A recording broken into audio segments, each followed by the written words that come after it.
Et la ministre de l'Emploi a voulu, dès cet après-midi, s'adresser à ceux qui n'ont pas encore franchi le pas vers les 35 heures. Mais face aux députés, la tâche sera peut-être plus rude, car non seulement la droite parle d'une démarche dangereuse et prévoit de supprimer la loi lorsqu'elle reviendra au pouvoir, mais les communistes campent sur des positions de refus du texte actuel.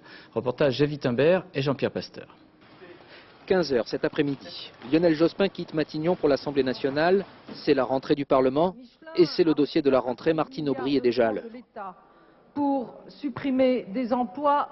Dans l'hémicycle, pour l'heure, la ministre parle de Michelin. Dans les couloirs, c'est l'affluence des grands jours. Les ténors sont de sortie. Pour évoquer les 35 heures, chaque parti ou presque a délégué l'un de ses chefs et chacun joue une partition bien à lui. Il y a des nuances et il y en a d'abord dans l'opposition. Nous sommes, nous, du côté de ceux qui croient que l'aménagement du temps de travail est une piste, à condition qu'il soit négocié et pas imposé d'en haut. C'est une démagogie absolue de dire, au fond, le pays ira mieux avec des gens qui travaillent moins. Tout le monde sait que c'est une mauvaise loi et M. Jospin s'entête. Pourquoi il s'entête?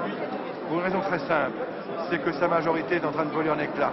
En fait, la majorité plurielle semble plutôt rechercher un compromis. Les communistes et les Verts avaient dit qu'en l'état, la deuxième loi sur les 35 heures était invotable. Aujourd'hui, le ton est plus conciliant. Ça peut être une très grande réforme de gauche et nous allons tout faire pour que ce soit ainsi, mais pour le moment, il faut sensiblement amender cette loi. Il y a eu des efforts visibles de la part du ministère et de la majorité socialiste la semaine dernière en commission sociale.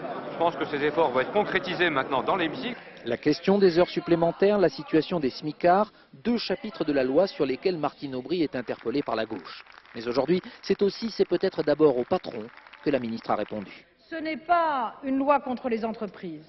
Elle doit leur permettre de mieux fonctionner. Et si elles fonctionnent mieux demain, si elles sont plus compétitives, c'est plus de richesse et c'est plus d'emplois, et nous nous en réjouissons.